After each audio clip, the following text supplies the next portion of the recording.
ఓం శ్రీ సాయిరామ్. అందరికీ సాయిరామ్ అండి. ఈరోజు మన అహం సత్య బోధక జ్ఞాన యజ్ఞంలో చిరపరిచితులు, ఆప్తులు, ఆత్మీయులు అయినటువంటి శ్రీమాన్ శ్రీ పీసపాటి కోటేశ్వరరావు గారు ప్రసంగించబోతున్నారు. వారిని మనం పరిచయం చేసుకుందాం. సాయిరామ్. పేరు పీసపాటి కోటేశ్వరరావు గారు. ఈయన తల్లిదండ్రులు శ్రీ వెంకట్రావు గారు, శ్రీమతి శేషమ్మ గారు. ఈయన 1/6/1953 88 తాళ్ళూర్, గుంటూరు జిల్లాలో జన్మించారు. విద్య భాషా ప్రవీణ ఎంఏ. ఈయన తెలుగు పండిట్గా 1976 2011 వరకు 1976 నుండి 2011 వరకు చేశారు. సాయిరామ్. పదవీ విరమణ 31/5/2011 government high school Kaikaluru, Krishna జిల్లా. అవార్డులు 1981లో సెన్సస్ సిల్వర్ మెడల్ వచ్చింది సాయిరామ్ ఈయనకి. తర్వాత సమితి స్థాయి 1980, జిల్లా స్థాయిలో 1990 ఉత్తమ ఉపాధ్యాయ అవార్డు వచ్చింది సాయిరామ్. సంకలన గ్రంథము మందార మకరందాలు, ధార్మిక శ్లోక వివరణ. 1965లో బంధువులతో స్వామి తొలిసారి దర్శనం చేసుకున్నారు ఈయన. ఆ తర్వాత ఆధ్యాత్మిక గురువుగా ఈయనకు ఆధ్యాత్మిక గురువు శ్రీ కొప్పరపు బాల మనోహర్ రావు గారు. బాధ్యత ఆధ్యాత్మిక కోఆర్డినేటర్ కైకలూరు సమితిలో చేశారు సాయిరామ్. వారికి మన అహం సత్యబోధక అందరి తరపున హృదయపూర్వకంగా స్వాగతం, సుస్వాగతం. సాయిరామ్ సార్. ఓం శ్రీ సాయిరామ్. భగవాన్ దివ్య శ్రీకరణాలకు హృదయపూర్వక ప్రణామాలు అర్పించుకుంటూ ఈరోజు ఇంతటి సత్సంగాన్ని మాకు అనుగ్రహ వృష్టిని ప్రసాదించినటువంటి స్వామివారికి, అవకాశ వృష్టిని ప్రసాదించినటువంటి మన ఏఎస్బి అధినేత ఎమ్మెల్యన్ గారికి, వారి యొక్క ధర్మపత్నికి హృదయపూర్వకమైనటువంటి అభివాదాలు చేసుకుంటూ, ఇచ్చుట క్షమించుట అనేటువంటి దాని గురించి లోగడ కూడా ప్రసంగించడం జరిగింది. అయితే గురువు గారు మన యూనిట్ లో కూడా ఇది మాట్లాడాలి అనేటువంటి ఒక కోరిక వ్యక్తం చేయడంతో అదే సబ్జెక్ట్ ని కొంచెం విశ్లేషణ చేసి చెప్పడానికి ప్రయత్నం చేస్తున్నాను.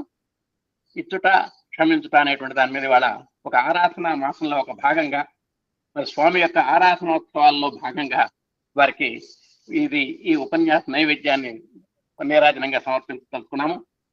మరి దీనికి మీ అందరి యొక్క ఆశీస్సులతో నాలో ఉన్నటువంటి భావాలను మేము ముందు పెట్టడానికి ప్రయత్నం చేస్తాను.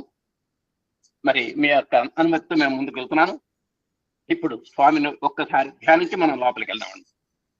పర్తీశ నీనామ భజనము చేసిన, పర్తీశ నీనామ భజనము చేసిన, భవబంధ సంతతి బాధ తొలగు, భవబంధతి బాధ తొలగు.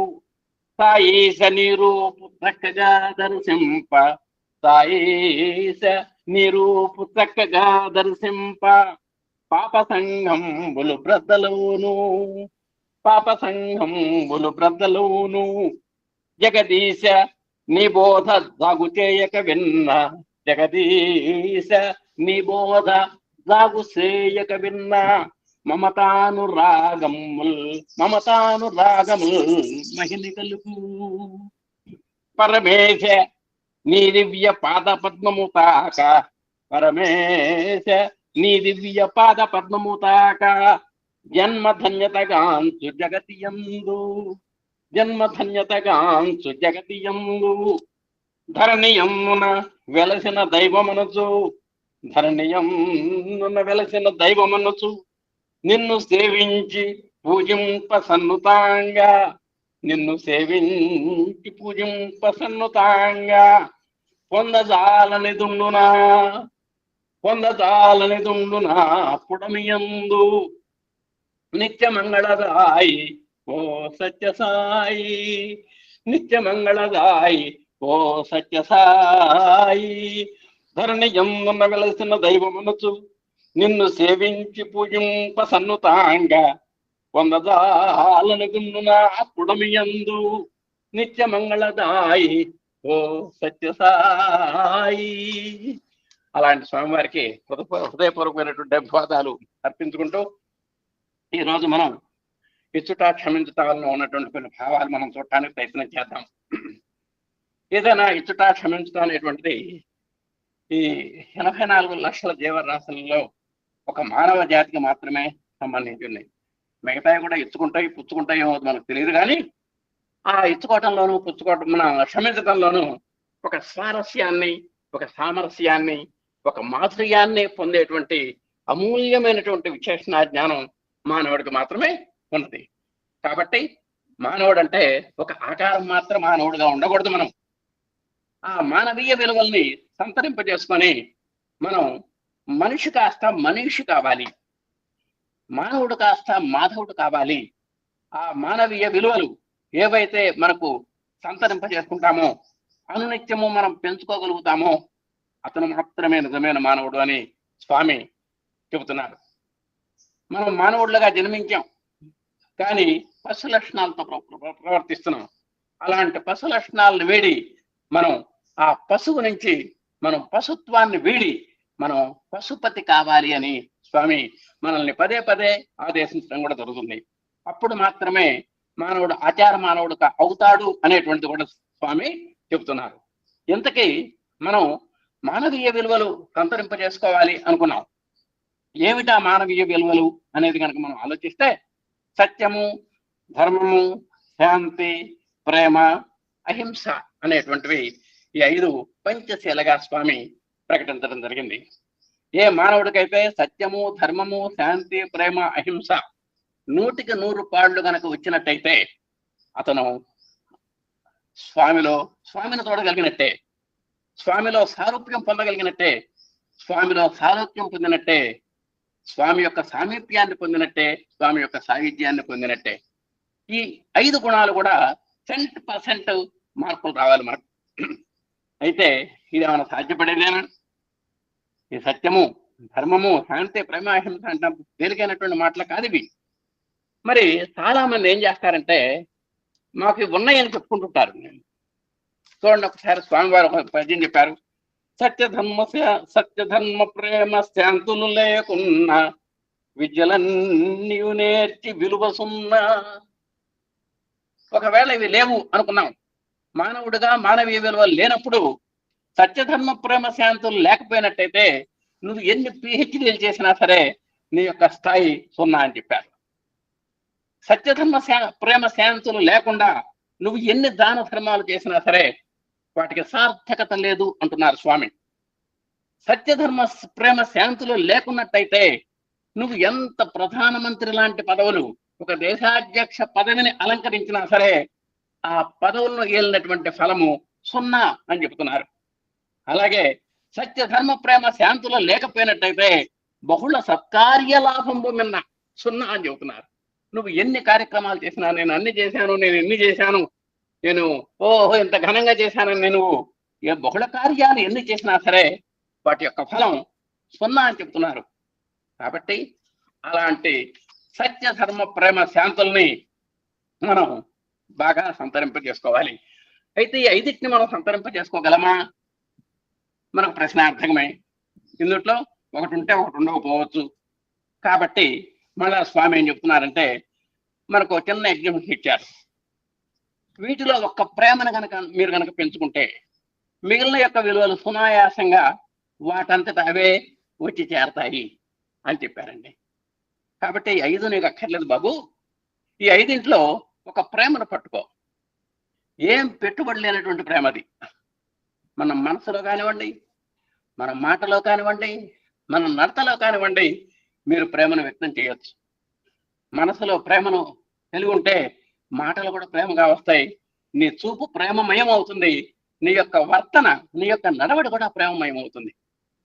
కానీ మన మనసులో ఆ భావాలు ఉండాలి, ప్రేమ భావం అనేటువంటిది ఉండాలి అని చెబుతున్నారండి స్వామి.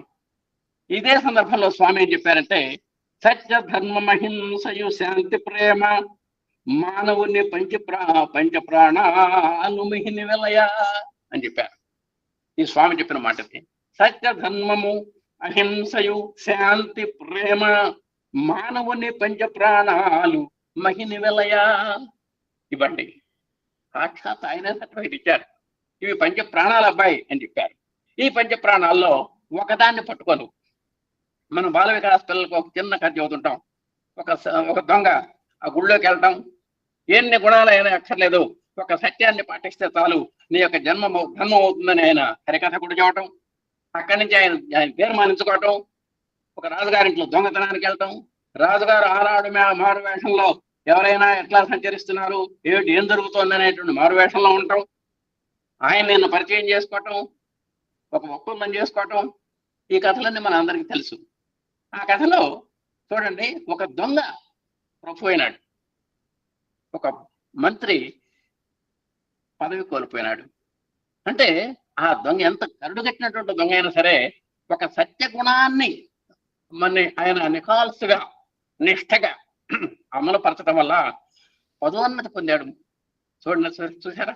అందుకనే భగవద్గీత కూడా చెబుతుంది, నువ్వు ఎంత కొద్దిపాటి పుణ్యం చేసినా సరే నీకు మహత్తరమైనటువంటి ఫలాలు లభిస్తాయి అని మన భగవద్గీత కూడా చెబుతుంటుంది. అలాంటి ప్రేమను మనం సంతరింపజేసుకోవాలి.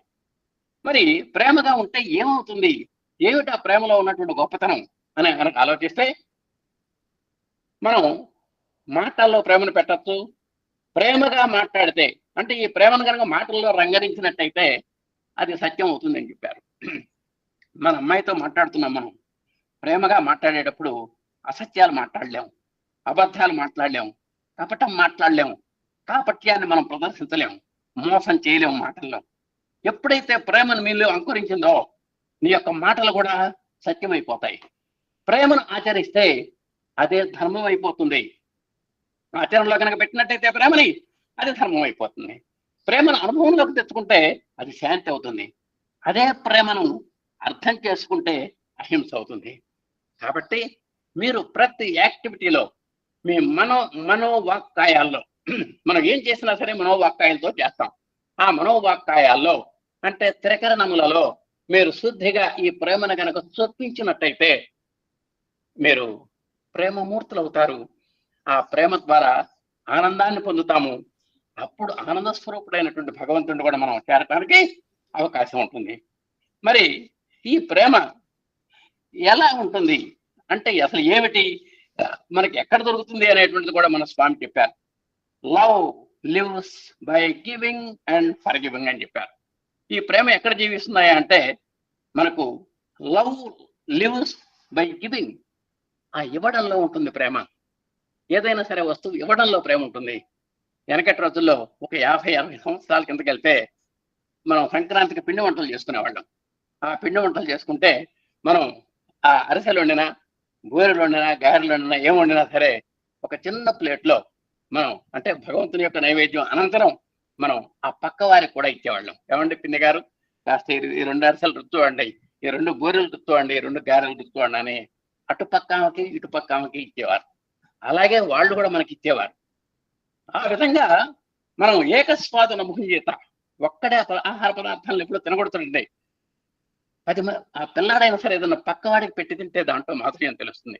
మనం తింటూ ఆ పక్కవాడికి పెట్టి పక్కవాడు తింటుంటే మనం కూడా తింటుంటే ఆ ఆ పదార్థంలో అమృతత్వం ఉట్టిపడుతూ ఉంటుంది, ఇంకా రుచి బాగా పెరుగుతుంది. కాబట్టి ఆ గివింగ్ లో అంత గొప్పతనం అన్నమాట. ఆ విధంగా ఇవ్వడంలో ప్రేమ అంకురిస్తుంది అనే స్వామి ఒక చక్కటి తీర్మానం చేశారు. అంటే మరి ఈ ఇవ్వడంలో మరి కొన్ని ఇబ్బందులు ఉన్నాయి కదండి. అసలు ఇవ్వటానికి కలిగినటువంటి లక్షణాలు కొన్ని చెప్పారు.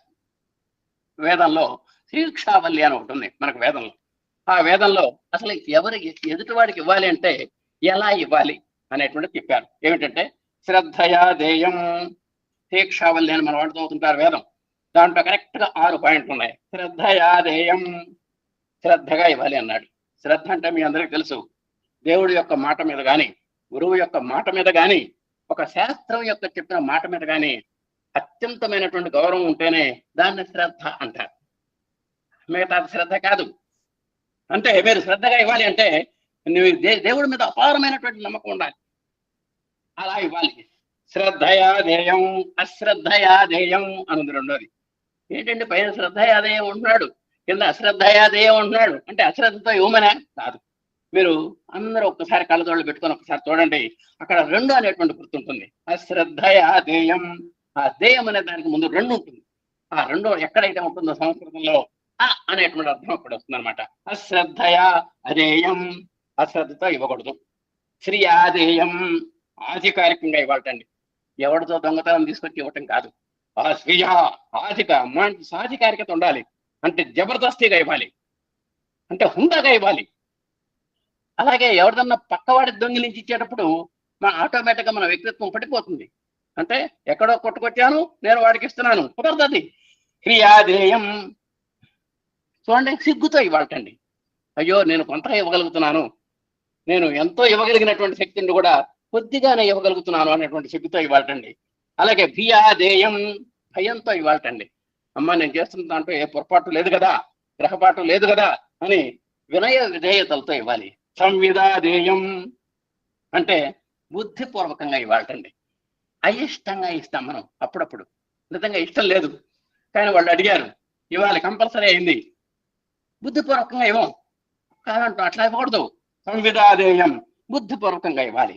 ఈ 6 లక్షణాలు ఇవ్వటానికి కలిగినటువంటి లక్షణాలు మన స్వామివారి చక్క శిక్షావళిలో మనందరికీ కూడా వస్తుంది. అవన్నీ చదువుతాం కానీ వాటిల్లో ఇంత మహత్తరమైనటువంటి గూఢమైనటువంటి అర్థాలు ఉన్నాయనేటువంటి విషయం మనం ఆ భావాలకు దూకున్నప్పుడు మాత్రమే అర్థమవుతుంది.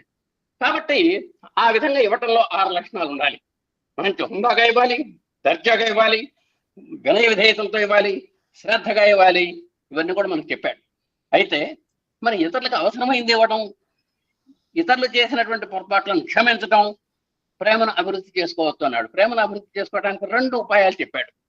ఇతరులకు ఇవ్వడం ద్వారా నువ్వు ప్రేమను పెంచుకోవచ్చు, ఇతరుల యొక్క పొరపాట్లను క్షమించడం ద్వారా కూడా నీ యొక్క ప్రేమను అభివృద్ధి చేసుకోవచ్చు అన్నాడు. ఇప్పుడు ప్రస్తుతం మనం ఇతరులకు ఇవ్వడంలో అనేటువంటి పాయింట్లో మనం ఉన్నాం. ఒక వ్యక్తి మీద మనకు ప్రేమను ఎలా వ్యక్తం చేస్తాం? పిల్లాడిది మన ఏదో పిల్లలు ఏదో మన ఇంటికి వస్తారు, వచ్చినప్పుడు వాళ్ళకి ఏదో మనం ఇస్తూ ఉంటాం, అంటే వాళ్ళకి ఏదో ఒకటి పెడుతూ ఉంటాం. పెడుతున్నప్పుడే వాళ్ళకి మన మీద ప్రేమ అంకురిస్తుంది, వాళ్ళ మీద కూడా మన ప్రేమ అంకురిస్తుంది. అయితే ఎదుటి వాడికి ఏది అవసరమో అది ఇస్తేనే సంతోషపడతాడు. ఒక ఆకలి కొన్నవాడికి అన్నం పెడితే సంతృప్తి పడతాడు. ఒక దాహంతో అలమటించేవాడికి ఆ మంచినీళ్ళు కనుక ఇచ్చినట్టయితే అతను నిజంగా మిమ్మల్ని దేవుళ్లాగా చూస్తాడు. అది అన్నమాట గొప్పతనం. కాబట్టి మనకున్నది ఇవ్వటం కాదు గొప్పతనం, ఎదుటి వాడికి ఏది అవసరమో, ఎదుటివాడు ఏది ఇస్తే సంతోషపడతాడో మనం ఇవ్వాలి. అట్లాంటిది ఇవ్వగలగాలి. దీనికి ఉదాహరణగా మనం అమ్మని చెప్పుకోవచ్చు అని చెప్పాడు స్వామివారు. అమ్మ అసలు ఇవ్వటంలో నెంబర్ 1 ఎవరయ్యా అంటే అమ్మ అన్నమాట. అమ్మ కంటే మనకు మరి గొప్పవారు లేరు. దేనికంటే 9 మాసాలు మోసింది ఆమె, మనకు కన్నది, మనకు విద్య, ఉపాధి, వివాహము, కుటుంబ సంక్షేమం ఇత్యాది రంగాల్లో అహర్నిశలు శ్రమించి మన యొక్క అభ్యున్నతికి, ఉన్నతికి అభ్యున్నతికి తోడ్పడేటువంటి వ్యక్తి ఎవరంటే ఈ ప్రపంచంలో ఒక్క మాతృమూర్తి మాత్రమే. ఎన్నెన్నో పదార్థాలు చేస్తుంది. భర్త బాగా రుచిగా ఉందని ఆయన 4 ముక్కలు ఎక్కువ తింటాడు, పిల్లలు ఇంకా బాగుందమ్మా అంటూ తింటారు. ఎవరికి చూస్తే గిన్నె ఖాళీ. అయితే మరి ఏది మన అమ్మ ఏం తినాలి అంటే నిజంగా వాళ్ళ ఆ కళ్ళల్లో ఉన్నటువంటి, ఆ భర్త యొక్క కళ్ళల్లో ఉన్నటువంటి, పిల్లల యొక్క కళ్ళల్లో ఉన్నటువంటి ఆ ఆనంద తన్మయత్వాన్ని చూసి తాను తిన్నట్టుగానే భావించి ఆనంద పూర్ణమవుతుంది మన తల్లి. అంతకంటే తల్లికి ఇక మన నిర్వచనం ఏం చెబుతామండి? నువ్వు తిన్నావా అని అడుగుతాడు ఆయన. తిన్నాను అంటుంది. అబద్ధం ఆడినా సరే ఆ అబద్ధంలో ఒక అందము, ఆనందం ఉందన్నమాట. అంటే అలాంటి కుటుంబ సంక్షేమం కోసం మరి మన మహిళా తల్లులు ఎంత తినక వాళ్ళ యొక్క ఎంత రుచిగా చేస్తే ఒక ఇబ్బంది, రుచిగా చేయకపోతే ఒక ఇబ్బంది. రుచిగా చేస్తేనేమో గిన్నెలో ఒక మెతుకు కూడా మిగలదు, పోని కాస్త కారం ఎక్కువ పడేసామంటే అసలు ఖర్చే కాదు. కాబట్టి మన మహిళా తల్లుల యొక్క ప్రేమంతా కూడా దాంట్లో రంగరించబడింది. అమ్మల మనసులో ఏ పొరపాట్లు చేసినా సరే క్షమిస్తుంది. ఎంత విలువైనటువంటి వస్తువు పగలగొట్టినా సరే మన అమ్మ మనల్ని ఏమందు, అమ్మ పర్లేదు జాగ్రత్తగా ఏం అవ్వదు అమ్మ, నాన్నగారికి నేను సర్ది చెబుతాను, నీకేం ఢకాలేదని అంత భరోసా ఇచ్చి మన అమ్మ మనల్ని, మనలో ఉన్నటువంటి దోషాలను కూడా సవరించి సహృదయంతో క్షమించి మనల్ని ఆ ప్రేమ పంచడంలో ఒక ఆదర్శమూర్తిగా మనకు ఆమె సాక్షాత్కారం ఇస్తుందన్నమాట. అలాంటి కన్నతల్లి ప్రేమ కంటే కూడా ప్రపంచంలో ఏదీ లేదు. అలాంటి కన్నతల్లిని నేడు రకరకాల ఆస్తుల వివాదాల్లో పొడిచి చంపినటువంటి కొడుకులున్నారు. వృద్ధాశ్రమాల్లో పడేసినటువంటి ప్రబుద్ధులు ఉన్నారు. అలాగే నిరాదరణకు ఆసుపత్రికి తీసుకెళ్తాను అని ఎక్కడో నడి రోడ్డున వదిలిపెట్టినటువంటి సంఘటనలు కూడా మనం ఈనాడు మనకు రకరకాల ఉదాహరణలుగా మనం చూస్తున్నాం. అలాంటి కన్నతల్లి రుణం మనం తీర్చుకోలేమండి. ఎవరి రుణమన్నా మనం తీర్చుకోగలం కానీ కన్నతల్లి రుణం తీర్చుకోలేము. అలాంటి కన్నతల్లిని గురించి స్వామి చక్కటి పద్యం చెప్పారు. సన్నజాజి కన్న సంపంగిలత కన్న జున్నుగడ్డ కన్న వెన్న కన్న నెమలి కన్ను కన్న నిండు వెన్నెల కన్న కన్న తల్లి ప్రేమ సున్నితము. ఇందుట్లో ఏ వస్తువునన్నా చూడండి, ఒక సన్నజాజిని చూసినా, సంపంగిని చూసినా, జున్నును తాకిన, వెన్నను ముట్టుకున్నా, నెమలి కన్నును అప్పటిదాకా ముడుచుకొని ఉంటుంది ఆ నెమలి ఒక్కసారిగా ఎట్లా విప్పారిస్తుందండి. మనం అప్పుడప్పుడు వాట్సాప్లో ఎవరో పెడుతుంటారు చూస్తుంటాం. ఇంత ఇంత నెమలి కన్నులు ఉన్నాయా దీని యొక్క పింఛంలో అనిపిస్తుంది. అలాంటి పండు వెన్నెల కూడా మనకంత ఆహ్లాదాన్ని ఇస్తుంది. వీటన్నిటికంటే కూడా కన్న తల్లి ప్రేమ సున్నితం. అలాంటి ఆ కన్న తల్లిని మనం జన్మలో కూడా మనం మర్చిపోలేము. మర్చిపోయినాము అంటే మనకు మన దగ్గర సంస్కారం లేనట్టే లెక్క. ఒకసారి కన్న తల్లి యొక్క గొప్పతనం ఏమిటో ఒక కథలో చెప్పాడు. మరొక 2 వాక్యాల్లో చెబుతాను మీకు. ఒక బిడ్డని తన పక్కన పడుకోమంది ఒక తల్లి. మంచినీళ్ళు అడిగింది. మంచినీళ్ళు తీసుకొచ్చాడు. కావాలనే గుమ్మరిచ్చేసింది. వాడి యొక్క అంటే అతను బట్టలు తడిసినాయి, ఏమో బట్టలు తడిసినాయి. మళ్ళా పావు గంట కల్లా నిద్ర పోగానే, మంచి గాఢ నిద్ర పోగానే పిల్లాడు మళ్ళా మంచినీళ్ళు అడిగింది. మళ్ళా తీసుకొచ్చాడు. ఈ విధంగా పదే 20-25 సార్లు లేపిందండి ఆ బిడ్డని. లేపటం, అతను మంచినీళ్ళు తీసుకురావటం, సగం తాగటం, సగం దొరించుకోవటం సరిపోతుంది. అప్పుడు అతనికి మంచి కోపం వచ్చింది. అమ్మా, ఏంటి నీకు పని పాట లేదా? ఏంటి ఇట్లా నీళ్లు తెమ్మంటావు, సగం తాగుతావు, సగం పారపోస్తావు, చూసావు నా బట్టలు ఎంత తడిసిపోయినాయో, నీ బట్టలు ఎంత తడిసిపోయినాయో అంటేను. అప్పుడు ఎంత ఇసుక్కున్నాడు అనమాట. ఆ ఇసుక్కులో కూడా పరాకాష్ఠలో ఇసుక్కున్నాడు. అప్పుడు ఆ తల్లి చెప్పింది, ఏమయ్యా, నువ్వు నా రుణం తీర్చుకుంటా అన్నావు కదరా, మరి నువ్వు పుట్టినప్పుడు నీ యొక్క మలమూత్రాలన్నీ కూడా రోజు నేను మంచి చీర కట్టుకున్న రోజు కూడా నా ఒళ్ళో కూతున్నటువంటి రోజులు ఉన్నాయి. నువ్వు అలాంటి నీ మలమూత్రాలు, నీ యొక్క రకరకాల వ్యర్థ పదార్థాలు, నీ ఉమ్ములు, ఇవన్నీ కూడా నీ దేవుళ్ళు, ఇవన్నీ కూడా నేను నా బట్టలకు తుడిచి నిన్ను ఇంత వాడిని చేశాను. నువ్వు ఈనాడు గేట్ ఆఫీసర్ స్థాయిలో ఉన్నావు. అలాంటి స్థాయికి ఎంత పునాది వేశానో, మరి అలాంటి నన్ను ఈనాడు నువ్వు చేదరించుకుంటున్నావు. నువ్వు ఏమన్నా ఎలా తీర్చుకోగలవు? నా రుణం తీర్చుకుంటానంటున్నావు కదా. ఒక రోజు ఒక అర్ధరాత్రి నువ్వు పడుకోలేకపోయినావు నా దగ్గర కొన్ని గంటల సేపు, నువ్వేం రుణం తీర్చుకుంటావు అని ఆ తల్లి ప్రశ్నించిందండి. ఆ విధంగా కన్న తల్లి రుణాన్ని మనం అప్పుడు అతను ఆ తల్లి యొక్క కాళ్ళ మీద పడి, అమ్మ క్షమించు, నీ రుణం ఈ జన్మలో నేను తీర్చుకోలేను, నేనే పొరపాటు పడ్డాను అని అతను యొక్క హృదయం ద్రవించింది, ప్రేమతో అంకురించింది. అప్పటి నుంచి తల్లి ప్రేమ అంటే ఏమిటో అతను తెలుసుకున్నాడు. అయితే ఇది ఒక తల్లి ప్రేమ గొప్పతనం. అయితే ఇతరులకు ఇచ్చేటప్పుడు మనం మళ్ళా వద్దాం, ఇది ఇవ్వటంలోకి వద్దాం. ఇతరులకు ఇస్తుంటామండి. ఇచ్చేటప్పుడు మనం అహంకార భావంతో ఇవ్వకూడదు. అంటే మనం రతన్ టాటాలమనో, లేకపోతే ఇంకో ఆ టాటాలమనో, లేకపోతే మేము కోటీశ్వరులమనో అనేటువంటి అహంభావంతో కనుక ఇస్తే అది నిష్ఫలమే. ఇందాక చెప్పాడు, శ్రద్ధయాదేయం, వినయంతో ఇవ్వాలి. అప్పుడే మనలో మానవత్వం పరిమళిస్తుంది, గుబాళిస్తుంది అని చెప్తున్నారు స్వామి. ఇవ్వడం అంటే కేవలం వస్తు రూపంలో కాదు, ఒక పంచశీల ఉంది. దీనికి కూడా మీట్స్ అని గుర్తుపెట్టుకోవచ్చు మీరు. కేవలం ఒక మనీ, డబ్బు రూపంలో ఇవ్వచ్చు, ఎలిమెంట్ ఏదైనా వస్తువు రూపంలో ఇవ్వచ్చు, ఎనర్జీ ఒక శక్తి రూపంలో ఇవ్వచ్చు, అలాగే స్కిల్స్ మీ దగ్గర ఉన్నటువంటి నేర్పరితనాన్ని ఎవరికైనా వాడచ్చు. ఈ విధంగా మరి టైం, మీ యొక్క సమయాన్ని వినియోగించవచ్చు. ఈ విధంగా మనం ఇవ్వడం అనేటువంటిది ఒక వస్తు రూపంలో కాదు, వీటి ఇన్ని రూపాల్లో ఉన్నదనేది గుర్తుపెట్టుకోవాలి. అంటే ఆర్థిక సహాయం చేయడం ఇప్పుడు సర్వసాధారణమైనటువంటి ప్రక్రియ మనకి. అలాగే ఏదన్నా మనం ఇప్పుడు హైదరాబాదు, ముంబై లాంటి సిటీస్ లో ఒక పాయింట్ పెడతారు. ఒక పాయింట్ పెట్టి మీకు పనికిరాని అన్ని అక్కడ పెడతారండి. అక్కడ ఒక వేదిక ఉంటుంది. ప్యాంట్లు కానీ, చొక్కాలు కానీ, దుప్పట్లు కానీ, ఏదన్నా కానీ మీకు ఏ ఇంట్లో ఏదైతే పనికిరాదు అనుకుంటారో అవి అక్కడ పెట్టినప్పుడు ఎవరు కావాలనుకుంటా వాడు తీసుకెళ్తారండి. ఏది అంటే ఎలిమెంట్స్ ఫర్ నీడీ అనమాట. అక్కడ అది ఒక రకమైనటువంటి వ్యవహారం. అలాగే ఎనర్జీ, ఏమండి ఏదైనా ఈ పెళ్లికి మా అమ్మాయి పెళ్లి చేస్తున్నాం, మీరు కూడా నాకు అండగా నిలబడాలి అంటారు ఒకళ్ళు. అప్పుడు ఆయన చెప్పినటువంటి పనులన్నీ కూడా మనం చేస్తాం, ఎనర్జీ. అలాగే టైం, మనం మనం ఎవరికన్నా మన పిల్లాడు, మన పక్క పిల్లాడు కాస్త లెక్కలు చెప్పమన్నాడు, 1 గంట సేపు లెక్కలు చెప్పాము, అప్పుడు మనం ఎనర్జీ అయింది, టైం కూడా దాంతో కలిసి వస్తుంది. స్కిల్స్, మీరు బట్టలు బాగా కొట్టగలరు, ఎంబ్రాయిడరింగ్ బాగా చేయగలరు, ఏమండి కాస్త మా జాకెట్ కూడా కాస్త మాకు ఎంబ్రాయిడరింగ్ నేర్పాలి అక్కయ్య గారంటే ఓ కమాన్ అని నేర్పుతారు, మిషన్ కొట్టడం నేర్పుతారు. మరి ఏదో మనకు చేతనైనటువంటి విద్యలు మనం పక్క వాడికి నేర్పుతుంటాం, అవన్నీ కూడా స్కిల్స్. ఈ విధంగా మనం ఇవ్వడానికి మనకు వచ్చేటువంటి వస్తువులు మనీ, ఎలిమెంట్స్, ఎనర్జీ, మరి టైం అండ్ స్కిల్స్, ఇవన్నీ కూడా మనం ఇవ్వడానికి అవకాశం ఉంది.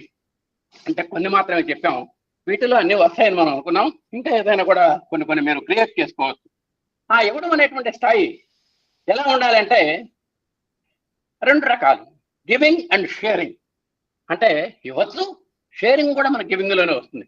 ఎవరైనా ఒకసారి లిఫ్ట్ ఇవ్వమన్నారు, ఏమంటే కాస్త ఆఫీస్ దాకా దించండి సార్ అన్నాడు స్కూటర్ మీద, ఆయన కూడా సంతోషంగా తీసుకెళ్ళచ్చు. మీరు కారులో ఒంటరిగా వెళుతున్నారు, ఎవరో పాపం మరి అక్కడ సమయానికి ఆఫీస్కి బస్సు దొరకను, ఆనాడు ఏదైనా రద్దయ్యో చాలా తహతహలాడేటువంటి వాళ్ళు ఉంటారు, అలాంటి వాళ్ళకు కూడా మనం లిఫ్ట్ ఇవ్వచ్చు. దానివల్ల మనకి ఖర్చేం కాదు, కానీ భగవంతుని అనుగ్రహం మాత్రము అమోఘంగా ఉంటుంది. ఇట్లాంటివి కూడా మనం షేరింగ్ చేసుకోవచ్చండి. అలాగే ఆ ప్రేమతో, వినయంతో మనం ఇచ్చినప్పుడు మనం ఇచ్చిన దానికంటే కూడా ఎక్కువ మనం పొందగలుగుతాము. మీరు ఒకటే గుర్తుపెట్టుకోండి, మీరు ఇచ్చినటువంటి ప్రతి దానికి కూడా భగవంతుడు మళ్ళీ రీపే చేయవలసిందే. మీరు 1 రూపాయి ఇవ్వాల్సిందంటే దాని పక్కన 2 సున్నాలు పెట్టి 100 రూపాయలు ఆయన ఇవ్వవలసిందే. కాబట్టి ఆ విధంగా మంచి మనసుతోటి, మంచి హృదయంతో, త్రికరణాల యొక్క శుద్ధితోటి, ప్రేమతో మనం దానం చేసినప్పుడు, ఆ ఇవ్వగలిగినప్పుడు బాబా గారు మనకు అనుగ్రహిస్తారు అని కూడా స్వామి చెబుతున్నారు. అలాంటిది ఒక చిన్న ఉదాహరణ మనకు కావాలి కదా. మరి ఆ శ్రీకృష్ణుడికి వేలు తెగిందండి, తెగినప్పుడు ద్రౌపది అక్కడే ఉన్నది, అక్కడే రుక్మిణి, సత్యభామ, జాంబవతి వీళ్ళంతా ఉన్నారు, మిత్రవింద వీళ్ళంతా ఉన్నారు. వాళ్ళంతా కూడా డాక్టర్లకు ఫోన్ చేద్దాం అనుకుంటున్నారు, మరి వాళ్ళకు కూడా డాక్టర్లు ఉంటారు కదండి ఆ రోజుల్లో.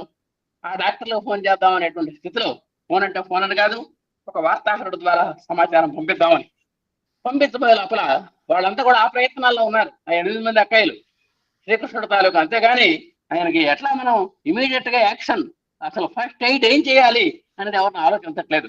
అలాంటి సందర్భంలో ఆ ద్రౌపది తను కట్టుకున్నటువంటి పట్టు పీతాంబరాన్ని పర్రం చించి ఆ వేలు కట్టుకట్టిందండి. ఇదే ఆమె చేసిన పని. వెంటనే స్పందించింది, తన విలువైనటువంటి చీరను కూడా ఆమె గమనించలేదు. వెంటనే మా అన్నయ్యకి ఆ రక్తస్రావాన్ని ఆపాలి అనేటువంటి ఆతృతలో ఆ వేలు కట్టుకట్టింది. దానికి బదులుగా శ్రీకృష్ణ పరమాత్మ ఏం చేశాడో మనందరికీ తెలుసు.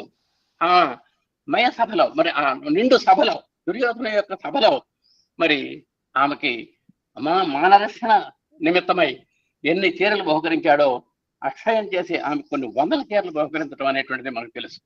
నిజంగా ఆమె ఇచ్చినట్టుంది ఒక చిన్న ముక్క, ఒక చీర ముక్క ఆమె ఇచ్చింది.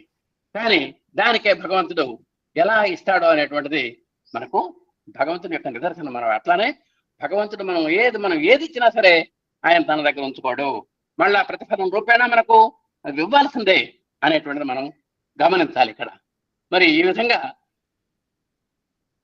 ఈ ఇచ్చే వస్తువు కంటే కూడా మనం ఇవ్వటంలో గొప్పతనం ఏంటంటే, ఆ ఇచ్చే వస్తువు కంటే ఆ వస్తువుకి ఇచ్చేటువంటి విధానమే దాత గుణానికి అర్థం పడుతుంది అంటున్నారు స్వామి. మనం అన్నం పెట్టడం కాదు గొప్ప, ఆ అన్నం పెట్టేటప్పుడు చూపించేటువంటి ప్రేమ గొప్పతనం. అందుకనే అమృతం మానభోజనం అన్నాడు. ఇదివరకు అకాలంలో చుట్టాలు దిగేవాళ్ళు, అతిథి అంటే తిథి వార నక్షత్రాలు లేకుండా అర్ధరాత్రి ఊడిపడేవాడిని అతిథి అనేవాళ్ళం ఇదివరకు.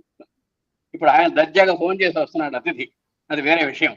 అలాంటప్పుడు నిజంగా నిండుకున్నటువంటి సమయంలో ఆ పక్క వాళ్ళ దగ్గర పెరుగు, మంచి అప్పుడే పెట్టినటువంటి ఆవకాయ, మంచి కొత్త చింతకాయ పచ్చడి ఇది వేసేస్తే ఆయన అన్నం పెడితే వేడి అన్నం వండి, అప్పుడు ఆయన పడేటువంటి ముచ్చట, ఆయన పడ్డ సంతోషం అంత ఇంత కాదు. అంటే అక్కడ ఏం చింతకాయ పచ్చడి వేసి పెట్టామా, ఆవకాయ వేసి పెట్టామా, పెరుగు వేసి పెట్టామా కాదు అక్కడ ప్రధానం. అక్కడ మనం ఎంత ప్రేమను కుమ్మరించి, అక్కడ ప్రేమను రంగరించి అన్నం పెట్టాము అనేటువంటిది మనం గుర్తుపెట్టుకోవాల్సినటువంటి అవసరం ఉన్నదన్నమాట. కాబట్టి ఈ విధంగా ఆ శ్రీకృష్ణుడు యొక్క పరమాత్మ ఉదాహరణ ద్వారా అక్షయమైనటువంటి చీరలు ఇవ్వటం మనందరికీ తెలుసు. అయితే మనం ఏది ఆశించకుండా అవసరంలో ఉన్న వారికి నిస్వార్థంగా ఇవ్వడంలోనే ఆనందం పొడుపుతుంది. తీసుకోవడంలో ఏమాత్రము ఆనందం లేదు అన్నారండి. నిజంగా ఇవ్వడంలోనే ఆనందం కనబడుతుంది. ఇవ్వడంలో నిజమైనటువంటి ఆనందం ఉంది. మన జీవితంలో నిజంగా తల్లిదండ్రులు మన విద్య మనల్ని కని పెంచి విద్య, ఉపాధి, వివాహ, కుటుంబ సంక్షేమ రంగాల్లో వాళ్ళు ఎన్ని కానుకలు ఇచ్చారో, ఎన్ని వస్తువులు మనకి ఇచ్చారో, ధన రూపేణ వస్తు రూపేణ మనకు ఎన్ని బహుమతులు ఇచ్చారో మన కుటుంబానికి, నిజంగా అవన్నీ లెక్కలు కడితే ఈనాడు లెక్కలు తేలవు. అలాగే బంధువులు, మనం ఆత్మీయమైనటువంటి బంధువులు కూడా మనకు కానుకలు ఇస్తుంటారు. అలాగే ప్రాణ స్నేహితులు, మరి శ్రీకృష్ణుడు ఆ కుచేలుడికి ఇచ్చినటువంటి ఆయన అటుకులు ఏదో 4 అటుకులు తీసుకొస్తే ఆయనకి అక్షయమైనటువంటి ఐశ్వర్య సంపత్తి ఇచ్చినటువంటి మహానుభావుడు శ్రీకృష్ణ పరమాత్మ.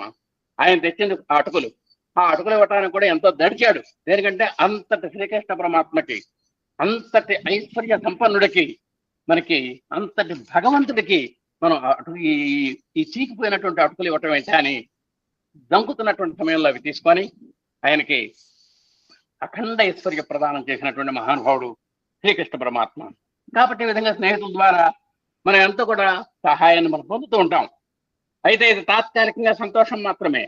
తరువాత మనం అన్ని మర్చిపోతాం. నిజంగా మనం అందరూ స్నేహితుల ద్వారా కానీ ఎక్కడైనా కానీ తల్లిదండ్రులు ఇచ్చినటువంటి లక్షల రూపాయల ఆస్తులు, తెర ఆస్తులను కూడా మనం అంటాం తప్ప దాంట్లో విలువను మనం గ్రహించడం. కానీ ఎవరైనా సరే ఆకలితో బాధపడుతున్నప్పుడు మనం పెట్టేటువంటి అన్నం కానీ, దాహంలో ఉన్నప్పుడు వచ్చేటువంటి దాహం కానీ నిజంగా అది అమృతంతో సమానం అన్నాడు. ఆ కొన్న కూడే అమృతము, తా కొంతకు ఇస్తూ వాడే దాత అన్నాడు శాస్త్రంలో. అంటే ఆకలి కొన్న వాడికి మనం పెట్టేటువంటి అన్నమే నిజంగా అమృతంతో సమానము. వాడు మీరు ఆ కూరలో ఆచరణ మాతేశారా, కారం సరిగేశారా, ఉప్పు సరిగేశారా, ఇవన్నీ కూడా రుచులు చూసుకోడు. కడుపు నిండిందా లేదా చూసుకుంటాడు. కాబట్టి మనం ఈ ప్రపంచంలో ఒక్కదాంతో మనం తృప్తి పరచగలం. అదేంటంటే అన్నదానము అని చెప్పారు. అన్నం దానాత్ పరం దానం అని చెప్పాడు. అంటే అన్ని దానాల కంటే కూడా అన్నదానం చాలా గొప్పదని చెప్పాడు.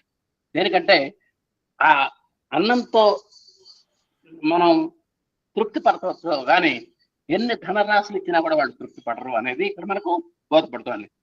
ఆ విధంగా ఎవరైనా సరే సమస్యలతో, బాధలతో కుంగిపోతుంటారు. ఒక్కోసారి వాళ్ళకి ఆప్యాయత కావాలి, ఆత్మీయతతో కూడినటువంటి పలకరింపు కావాలి, కష్టాల్లో ఉన్న వాడికి సూచనలు కావాలి, సలహాలు కావాలి, వాళ్ళకు భరోసా కావాలి.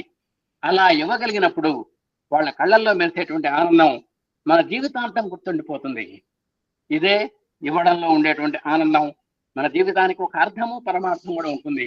ఒక 100 పైసలు, ₹1 రెవెన్యూ బిళ్ళ ఇచ్చి 10 మందిలో ఆనందాన్ని చూసినటువంటి వాడిని నేనండి.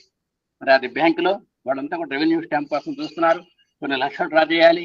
ఓచర్ మీద పెద్ద ఉంటే అది అకాలం. రెవెన్యూ స్టాంప్ దొరకని సమయం, సాయంత్రం 5 గంటల సమయం, ఒక్క రెవెన్యూ స్టాంప్ ప్రతి ఒక్కరిని అడుగుతున్నారు.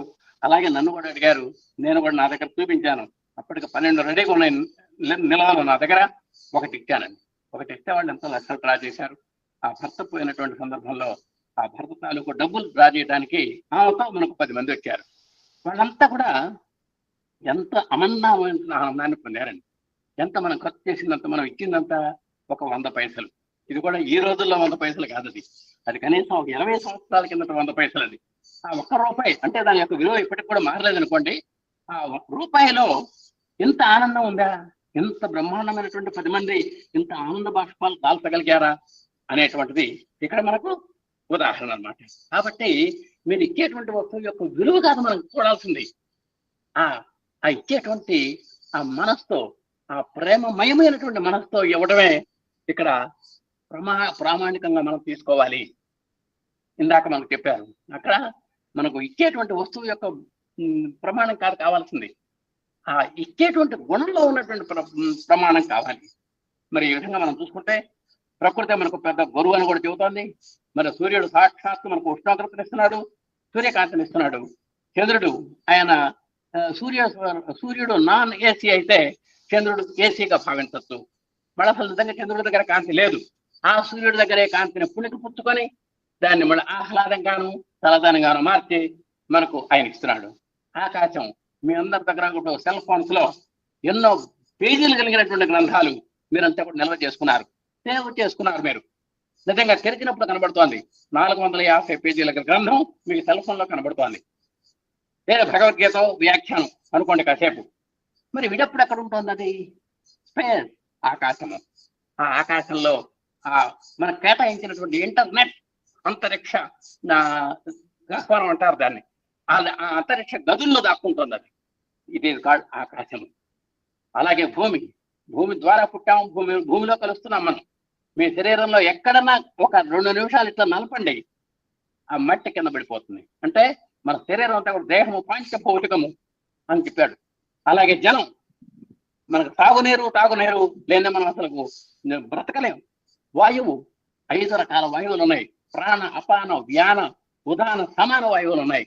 అవన్నీ కూడా మన శరీరంలో ఎవరి యాక్టివిటీస్ అవి చేస్తుండబట్టే మనం గలగల నవ్వుతున్నాము, కిలకిలా వ్యవహరిస్తున్నాము, సరదాగా కబుర్లు చెప్పుకుంటున్నాము, సత్సంగాలు చేసుకుంటున్నాము, పాడుతున్నాము, ఆడుతున్నాము. ఆ పంచవాయువుల యొక్క ప్రభావం వల్ల. అది కనుక ఒక్క నిమిషం ఆగితే మన పని ఖాళీ. అలాగే అగ్ని 98.4 ఫారెన్హీట్ డిగ్రీలు మీ శరీరం ఉందంటే అక్కడ అగ్ని తత్వం ఉన్నట్టే. మీరు తిన్నట్టు అరుగుతోందంటే అక్కడ జఠరాగ్ని పనిచేస్తున్నట్టే అనేది మనం గుర్తుపెట్టుకోవాలి. అలాగే ఆ భూమి మీద పుట్టినటువంటి చెట్లు తరువులే గురువులు అని చెప్పారు. చూడండి, బ్రతికినన్ని నాళ్ళు ఫలములెత్తుటే కాదు, సత్య కూడా తీల్చి ఎత్తుతనవు, త్యాగభావమునకు తరువులే గురువులు. లలిత సుగుణజాల తెలుగు బాల అన్నాడు మన స్వామివారు కూడా. అంటే బ్రతికినన్ని నాళ్ళు నిజంగా మనకు ఫలాలు ఇస్తున్నాయి. చచ్చిన తర్వాత కూడా మన కల్ప తీస్తోంది. అంతకంటే త్యాగానికి మనం ఏం చెబుతామండి ఉదాహరణ. కాబట్టి వాటిని కూడా మనం మర్చిపోవద్దు. మేఘాలు మీద అడగకుండానే వర్షాన్ని ఇస్తున్నాయి. ఆ వర్షాన్ని ఇవ్వటంలో కూడా సమత్వం. అంటే పర్వతాల మీద కురుస్తున్నాయి, నదుల్లో కురుస్తున్నాయి, ఇళ్ల మీద కురుస్తున్నాయి, బీడు భూముల్లోనూ కురుస్తున్నాయి. వాటికి ఏమీ తేడా లేదు. అట్లానే భగవంతుని యొక్క అనుగ్రహానికి కూడా ఏమాత్రము తేడా లేదు అనటానికి ఈ సూర్యరశ్మి కానీ, చంద్రుని యొక్క వెన్నెల కానివ్వండి, మేఘములు కురిసేటువంటి వర్షం కానివ్వండి, మరి ఇవన్నీ కూడా మనకు ఉదాహరణగా చెప్పుకోవచ్చు మనం. వాటికి సమత్వం యోగ ఉచ్యత అని కూడా చెప్తున్నాడు భగవద్గీతలో. అలాగే నదులు సాగునీరు, త్రాగునీరు ఇస్తున్నాయి. అలాగే ఆవులు, గేదెలు నోరు లేకపోయినా సరే మనకు పనికిరానటువంటి చెదారం గడ్డి తిని మనకు అమృతప్రాయమైనటువంటి పాలు ఇస్తున్నాయి. మన పిల్లల యొక్క భవిష్యత్తుకు బాటలు వేస్తున్నాయి అవి. మనకు రోజు ఆ పొద్దున్న లేస్తే ఆ బ్రూ కాఫీ తాగనే మనం మాట్లాడలేం. అలాంటి తాగుతున్నామంటే పరోక్ష దేవతలు మనకు ఆవులు, గేదెలు. అలాగే ఎద్దులు. వ్యవసాయం జరుగుతుంది ఈనాడు. ఆ వ్యవసాయానికి పనికొచ్చేటువంటి అమూల్యమైనటువంటి ఎద్దులు చూసారా. అలాగే చీమలు, కాకులు ఉన్నాయి. ఆ చీమలు, కాకులు ఇవి ఐక్యతకు ప్రతిబింబాలండి. ఇవి ఏదన్నా ఒక పంచదార మనం పారబోస్తున్నాం అనుకోండి, ఆ పారబోసుకోగానే వెంబడే చీమలు సెల్ ఫోన్ చేస్తాయి చుట్టాలందరికీ. లేదు కమాన్, ఇక్కడ షుగర్ ఉంది రండి అని తెలుస్తాయండి. ఓవరుడు చీమలు ఎత్తి పడతాయి. అవన్నీ కూడా పంచుకుంటాయి. సంతోషం ఇవ్వడం ద్వారా ఎంతో సంతోషాన్ని, అనంతమైనటువంటి ఆనందాన్ని పొందుతాయి. ఇంకా ఏమైనా మిగిలితే కాస్త అంటే దాచుకుందాం అనేటువంటి వాడికి లేదండి పాపం. వాటికి ఏదన్నా ఒకటి అలా మిగిలితే ఆ గూళ్ళో పెట్టుకుంటే ఎప్పుడైనా వర్షాకాలంలో వాడుకోవటానికి. అలాగే కాకులు, అవి కూడా ఏదైనా ఒక మాంసం మొక్క దొరికిందంటే అని వస్తాయి. ఏం గప్చిప్గా తినొచ్చుగా. ఓహో 100 కాకులు వచ్చి పడతాయి. దాన్ని ఇటులాగి దాన్ని ఒక మొక్క ఇది లాక్కొని అన్ని సమిష్టిగా చక్కగా ప్రేమను పంచుకుంటూ, ప్రేమను అందచేసుకుంటూ, అవి ఒకదాని నోట్లో ఒకటి పెట్టుకుంటూ పిల్లల యొక్క నోట్లలో ఆ ప్రేమ యొక్క తత్వాన్ని అవన్నీ కూడా తాడుతున్నాయి. అంతేకాదు కాకుల చెమలు క్లీన్ అండ్ గ్రీన్. ఇప్పుడంటే మీరు సింకుల్లో పోస్తున్నారు. వెనకటి రోజుల్లో మేము ఆ దొడ్లలో అట్లా ఆ నీళ్లలో పోసినప్పుడు ఆ మెతుకులన్నీ కూడా కాకులు వచ్చి తినేవి, ఆ చీమలు వచ్చి తినేవి.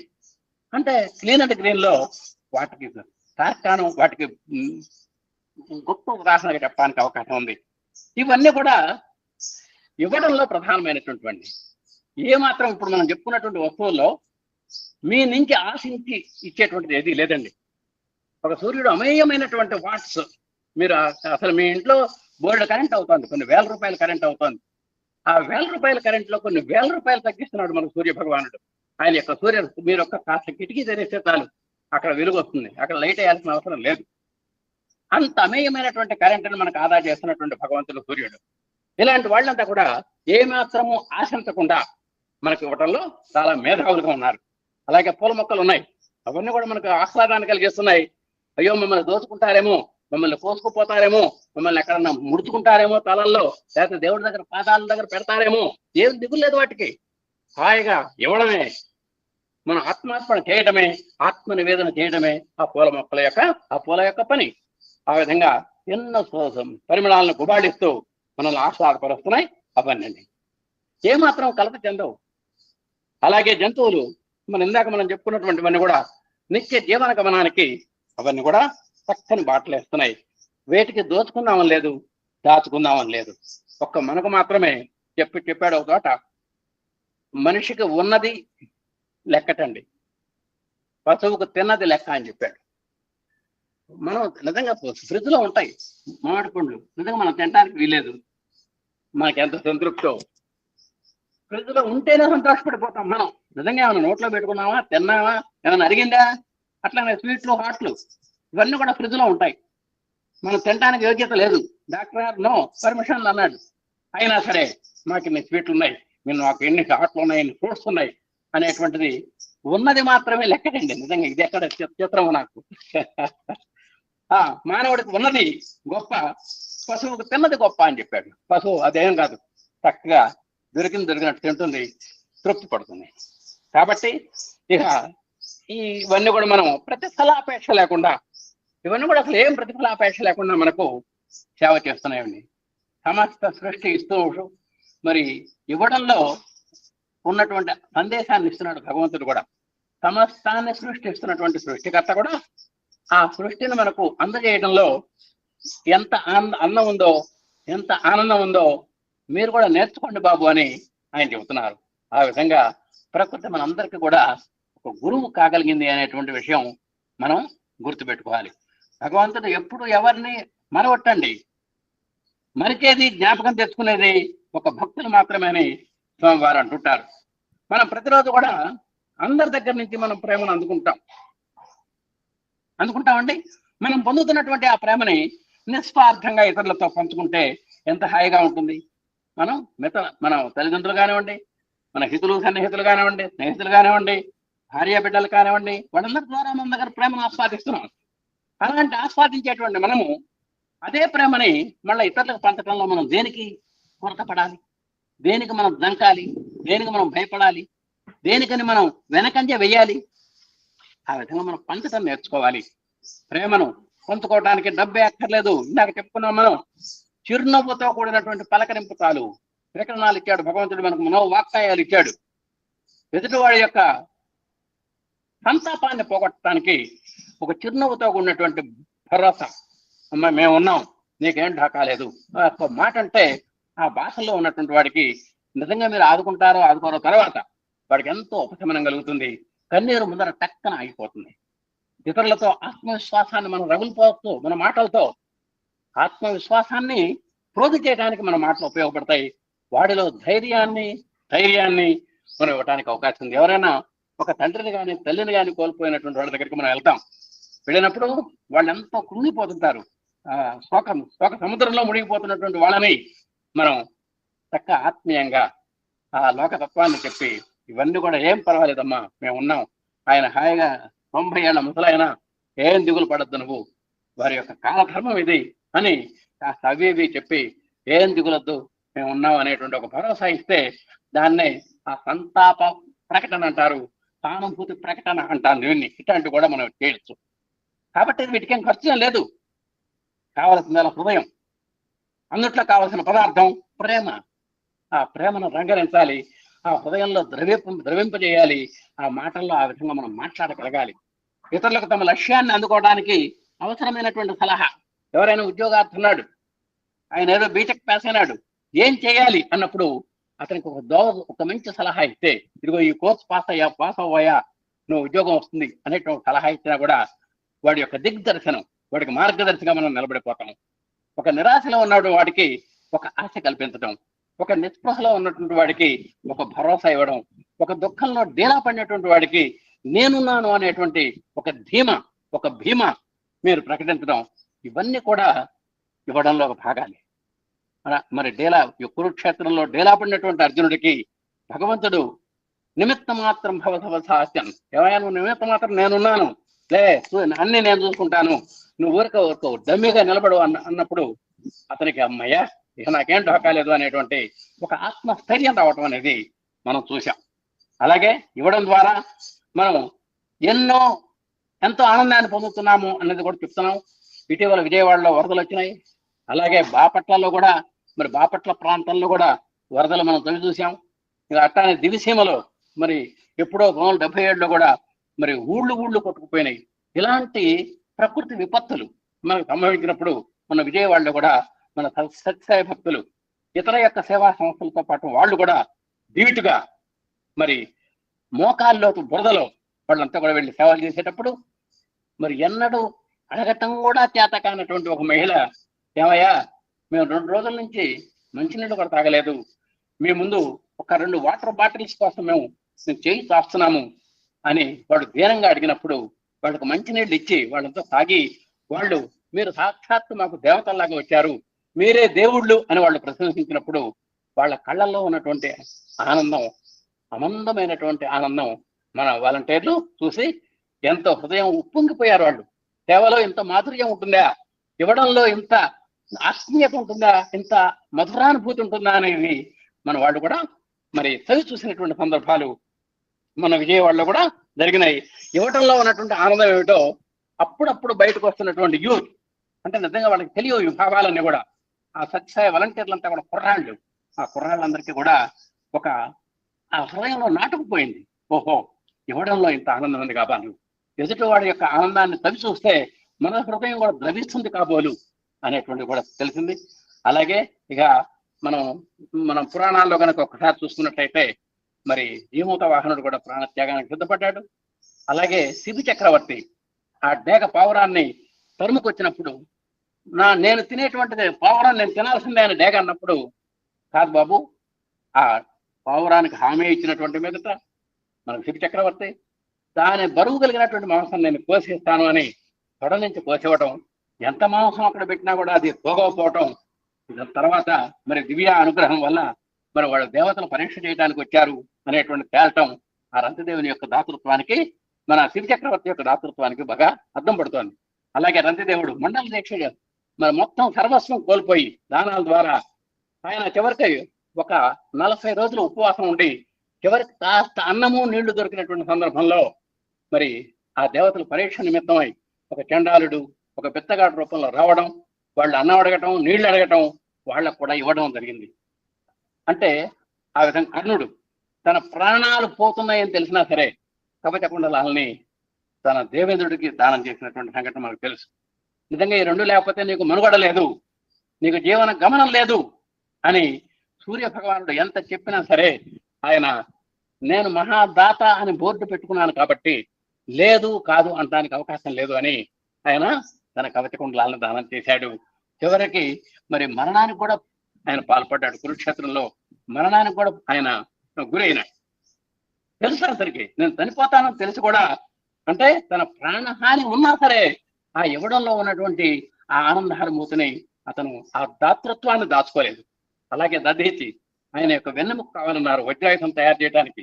ఆయన కూడా ఒక లోక కళ్యాణం కోసము విశ్వశాంతి కోసము నా వెన్నెముక కాదు ఏదైనా సర్వం సమర్పిస్తాను అని ముందుకు వచ్చినటువంటి వాడు దధీచి. అలాగే మరి వీళ్ళంతా కూడా మరి ఇవ్వడంలో ఉన్నటువంటి ఎంత గొప్పతనమో వాళ్ళంతా కూడా మరి ఇదంతా మనకు రుజువు చేస్తున్నారు. అంతేకాదు ఉన్నవారని వేరు వారిని మనం భేదం చూపించకూడదు. బాబా మరి ప్రేమలో బాబా గారు కూడా ఇవ్వడంలో మహా మేధావి అని మనకు తెలుసు. ఆయన విభూతి ద్వారానే సర్వసంపదలు మనకి ఇచ్చారు. ఎంతో మంది ప్రాణాలు కాపాడారు, ఎంతో విపత్తుల నుంచి కాపాడారు, ఎంతో మందితో ఆయన క్యాన్సర్ని కూడా క్యాన్సిల్ చేశారు. ఇవన్నీ కూడా స్వామివారి ఇవ్వడంలో ఎన్నో మహత్తులు మనం చూసాం. ఒక వాచ్మెన్ నుంచి ప్రధానమంత్రి వరకు కూడా సమానంగా చూసినటువంటి ఘనత స్వామివారిది. నిజంగా సమత్వం అంటే కూడా స్వామివారి దగ్గర నుంచి మనం నేర్చుకోవాలి. ఈ విధంగా బాబా గారితో మనం ఎన్నో మీ దగ్గరకి ఒక అడిగారు స్వామిని, ఏమండి మీ దగ్గరకు వచ్చిన వారికి ఎప్పుడు ఏదో ఒకటి ఇస్తూనే ఉంటారు కదా, దీని గురించి మేము ఏమైనా గ్రహించవలసినటువంటిది ఏమైనా ఉన్నదా అని అడిగితే బాబా గారు ఒక్కటే అన్నారు, ఏమయ్యా నేను ఎవరి దగ్గర ఏమీ ఆశించను, ఇతరులకు ఇవ్వడంలోనే నాకు ఆనందం ఉంది, మీకు కూడా ఇవ్వడంలో గల ఆనందాన్ని తెలుసుకోవాలనే ఉద్దేశంతో నేను అందరికీ ఇస్తుంటాను అని ఆ స్వామి ఆ ఇవ్వడంలో ఉన్నటువంటి అర్థాన్ని, పరమార్థాన్ని, ఐతిహ్యాన్ని ఒక అద్భుతమైనటువంటి సందేశంగా సకల భక్త మానవాడికి కూడా వారు అందించడం జరిగిందండి. ఈ విధంగా మనం ఇప్పటిదాకా ఇవ్వడము అనేటువంటి విషయంలోకి మనం తెలుసుకున్నాం. ఇక మనం క్షమాగుణంలోకి ఒక్క నిమిషం వెళ్దాం. ఇక ప్రేమలో రెండవ భాగమైనటువంటి క్షమించడం అండి. అంటే ప్రేమ అనేటువంటిది మనం ప్రేమ అనేటువంటి ఒక నాణ్యానికి ఇవ్వడం అనేటువంటిది ఒక తలం అయితే, రెండవ తలం అంటే రెండవ వైపు బొమ్మ బురస అంటాం మన నాణ్యానికి. అలాంటిది క్షమించడం అనేది మనం తెలుసుకోవాలి. ఈ క్షమించడం అనేది చాలా గొప్పతనం అండి. మరి తప్పులెన్ను వారు తండోపతండంబులు ఉరివి జనులకెల్లా ఉండు తప్పు, తప్పులెన్ను వారు తమ తప్పులు ఎరుగాయా, తమ తప్పులు ఎరుగరాయా విశ్వదాభిరామ వినురవేమ అని చెప్పారు. ఎప్పుడు తప్పులు ఎంచడం అంత తేలిక. రెండోది లేదండి, నువ్వు తప్పు అంటాం 3 నిమిషాలు అంటాం. మన వేలు చూపించేటప్పుడు, మన చూపుడు వేలు చూపించేటప్పుడు నువ్వు తప్పు చేశావు అన్నప్పుడు ఒక 3 వేళ్ళు మన వైపు ఉంటాయి. నాయన అతని తప్పు వెతకటం కాదు, నీలో ఉన్నటువంటి తప్పులు నువ్వు వెతుక్కో, నీలో 3 తప్పులు ఉన్నాయి, అతనిలో ఒక తప్పే నువ్వు చూస్తున్నావు అనేటువంటి సంకేతాన్ని మనం వేలు ముడిచి అంటే చూపుడు వేలు చూపించేటప్పుడు ఆ ముడిచినటువంటి 3 వేళ్ళు కూడా మన వైపు హెచ్చరిస్తూ ఉంటాయి. అది మనం జాగ్రత్తగా గమనించాలి అని స్వామివారు కూడా చెబుతున్నారు. ఇతరుల దోషాలను చూస్తూ వారిని ద్వేషిస్తున్నంత కాలం కూడా మనలో మనం ఏమీ సాధించలేము. అంతేకాదు ఇతరులపై ద్వేషం మన హృదయంలో భారాన్ని పెంచి మనశ్శాంతి లేకుండా చేస్తుందండి. ఇతరులు చేసినటువంటి పొరపాట్లను మనం వెంటనే మర్చిపోయి క్షమించటం మనం నేర్చుకున్నప్పుడు అవతల వ్యక్తికి ఆనందంగా ఉంటుంది, మనకు కూడా ప్రశాంతంగా ఉంటుంది. అలాంటి క్షమను గురించి మనకు స్వామివారు చెప్పారు చూడండి. క్షమ సత్యము, క్షమ ధర్మము, క్షమ యోగము, క్షమము అహింస, క్షమ యజ్ఞమగును, క్షమ ఆచారము, క్షమ దయ, క్షమయే ఆధారమగును సర్వమ్మనకునని కూడా స్వామి ఆ క్షమల గురించి చాలా చక్కగా చెప్పారు.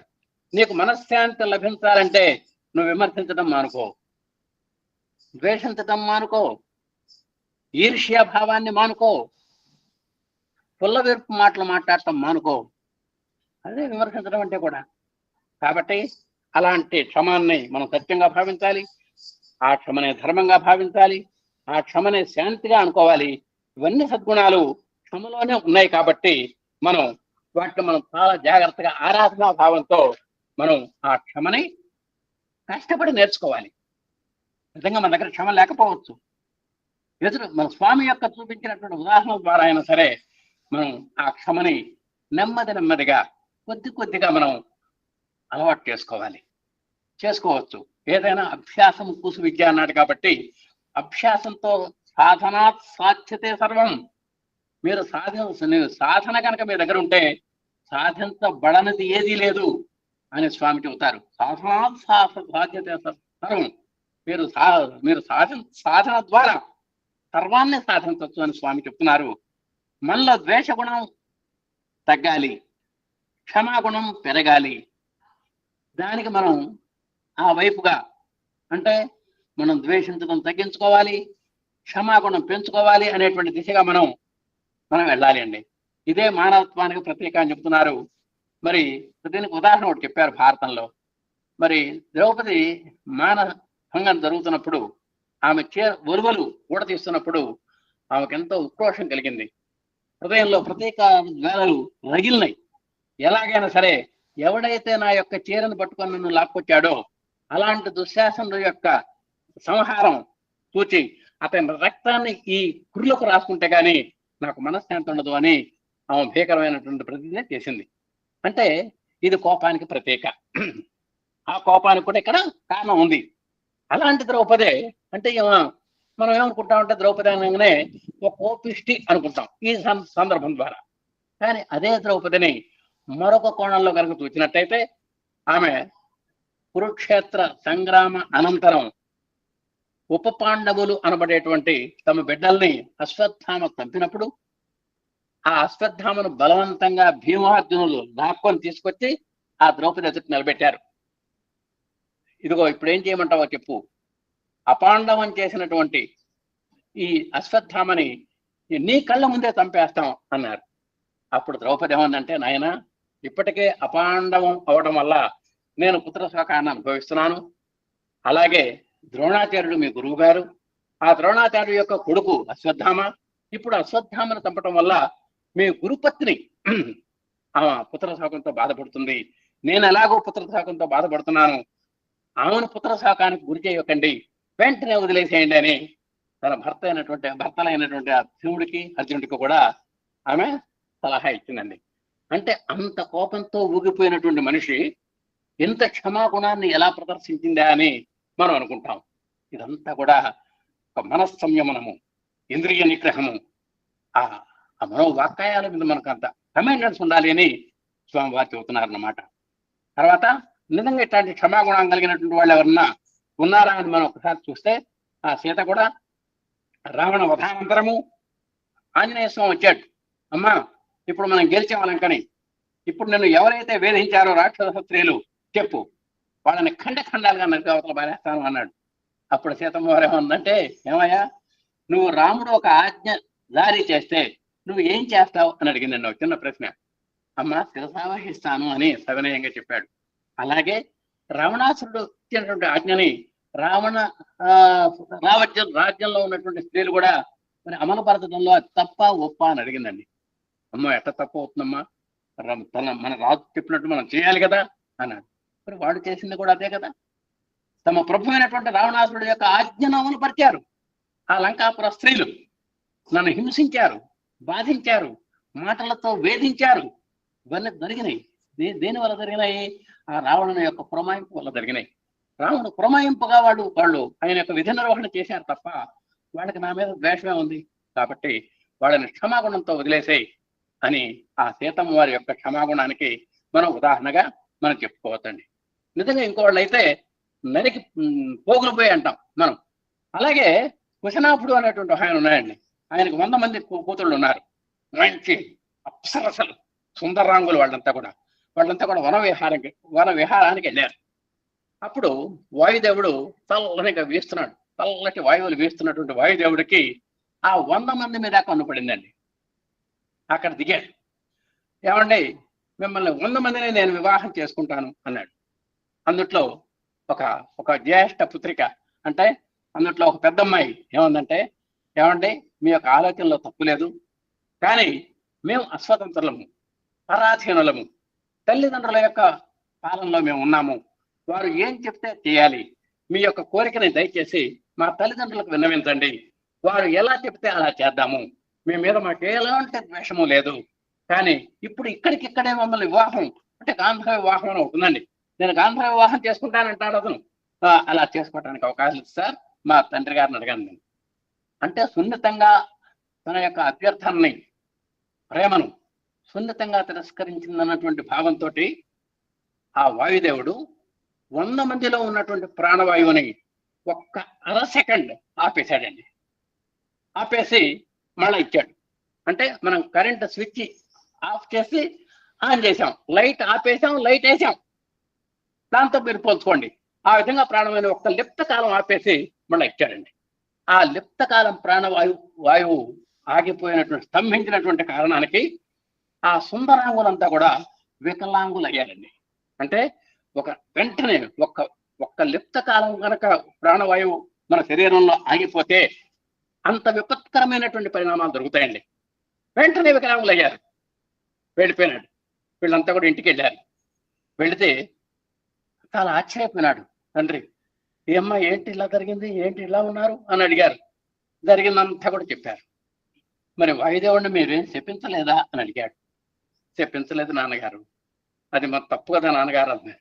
ఆ విధంగా వాళ్ళ యొక్క అంత ప్రతీకారంతో వాయువును స్తంభింపజేసి సుందరాంగులమైనటువంటి మమ్మల్ని వికలాంగులుగా చేసినటువంటి వికలాంగులుగా అయినప్పటికీ ఆ కుమార్తెలు శాపం ఇవ్వగలిగినటువంటి శక్తులను కూడా శాపం ఇవ్వలేదు అని అనటానికి ఆ కుశనాభుడు అందరు అమ్మాయిల్ని ప్రశంసించాడు. శభాష్ అన్నాడు. అమ్మా, మీ వరకే నష్టం జరిగింది. ఇప్పుడు మీరు కనుక వాయుదేవుడికి శపించినట్టయితే ఈ భూమ సకల లోకాలు ఆ వాయుస్తంభనకు గురై సకల లోకాలు అతలాకుతలమైపోయేవి. ఇప్పుడు నష్టం మీ 100 మందికి మాత్రమే జరిగింది, కొన్ని కోట్ల మంది కాపాడపడ్డారు. అమ్మా, మీరు చేసింది ఎంత ముచ్చటగా ఉంది. ఇప్పుడు మీరు నాకు నిజమైనటువంటి కూతుళ్ళు మీరు అని ఆ కుశనాభుడు ప్రశంసించాడండి. అంటే ఇక్కడ ఆ కుశనాభుడి యొక్క క్షమాగుణానికి ఆ పిల్లలు శాపం ఇవ్వగలిగినప్పటికీ కూడా శాపం ఇవ్వలేనటువంటి పోయినటువంటి 100 మంది అమ్మాయిల యొక్క క్షమాగుణానికి ఇది చక్కని ఒక ఒక క్షమాగుణానికి ఉదాహరణ అన్నమాట. అలాగే జమదగ్ని, ఆయన దగ్గర బ్రహ్మాండమైన కామధ్యానం ఉంది, బ్రహ్మాండమైనటువంటి పదార్థాలు పెడుతున్నాడు. ఒక రాజు గర్వపడ్డాడు, నేను కూడా పెట్టలేనటువంటి ఆతిథ్యం, నేను కూడా పెట్టలేనటువంటి షట్రసోపేతమైనటువంటి భోజనం ఈ జమదగ్ని ఎట్లా పెట్టగలిగాడు అని ఆలోచిస్తే ఆ పర్సనల్ సెక్రటరీకి చెప్పాడు. ఏం లేదు సార్, అదిగో ఆ పక్షంలో ఉన్న ఆవులో ఉంది సార్, మొత్తం ఉన్నదంతా అది కామధేను వండి అని చెప్పాడు. వెంటనే బలాత్కారంగా జమదగ్ని కాదంటున్నా సరే ఆ కామధేను తీసుకెళ్లారండి. తీసుకెళ్లి వాళ్ళు ఆ రాజ్యంలో పెట్టుకున్నారు. అప్పుడు ఆ జమదగ్ని కుమారుడు అయినటువంటి పరశురాముడు వచ్చాడు. వచ్చి జరిగిందంతా విన్నాడు. వెంటనే యుద్ధానికి వెళ్ళాడు. మా ఆవును మాకు ఇవ్వమన్నాడు. మర్యాదగా ఇవ్వమన్నారు. ఎగతాళి చేశారు. వేళవయ్య వేపనాయన అన్నారు. బ్రాహ్మణ పుత్రుడు అని ఎగతాళి చేశారు ఆ బ్రాహ్మణుడు. వెంటనే ప్రతీకార జ్వాలతోటి 1000 చేతులు, ఆ కార్త వీర్యార్జునుడు అనమాట రాజుగారు, వాడి యొక్క 1000 చేతులు నరికి శిరస్సును ఖండించి సైన్యాన్ని సంహరించి మళ్ళా కామధేనం తీసుకొచ్చి అక్కడ పెట్టాడు. నాన్నగారు ఇదిగో మన కామధేనం అన్నాడు. అప్పుడు జమదగ్ని, నాయన ఎంత పొరపాటు చేశావు, వాళ్ళు పాలితులు, వాళ్ళు పాలకులు, మనం పాలితులము. వాళ్ళ యొక్క దివ్య అనుగ్రహంతో మనం నివసించగలుగుతున్నాం ఈ యొక్క ఆశ్రమాల్లో ప్రశాంతంగా. అలాంటి రాజులకు మనం ధిక్కరించకూడదు, వాళ్ళు ఏం అనకూడదు. మనం నువ్వు చేసిన తప్పునైనా ఇప్పటికైనా సరే నువ్వు పశ్చాత్తాపడాలి అని ఆ జమదగ్ని అన్న మాటల్లో ఎంత క్షమాగుణం ఉన్నదో మనం ఒక్కసారి ఆలోచించుకోవచ్చు. అలాగే శమీకుడు శృంగి కథ తెలుసు. ఆయన మెడలో పాము మృత సర్పాన్ని వేయడం, ఆ శృంగి కృంగిపోవడం, ఈ సర్పాన్ని మా తండ్రి మెడలో ఎవడైతే వేశాడో వాడు 7 రోజుల లోపల తక్షక సర్ప దష్టుడై మరణిస్తాడు అంటాం. ఇవన్నీ కూడా మనకు తెలుసు. ఇక్కడ కూడా శమీకుడు పుత్రుని మందలించాడు. నాయనా, వాళ్ళు పాలకులు, మనం పాలితులము, మనకు ఆశ్రయం ఇస్తున్నారు వాళ్ళు, మనకు కావలసినటువంటి పోషణ రక్షణ ఇచ్చేది వాళ్లే. వాళ్ళ జోలికి మనం పోకూడదు. వాళ్ళు ఎంత తప్పు చేసినా కూడా మనం భరించాల్సింది తప్ప మనం ఏం చేయడానికి అవకాశం లేదు అని ఆ శృంగిని చెప్పటం, పరీక్షిత్తు కూడా క్షమాగుణాన్ని కలిగి ఉండటం, ఇవన్నీ కూడా తర్వాత విశేషాలను కూడా మనకు తెలిసింది.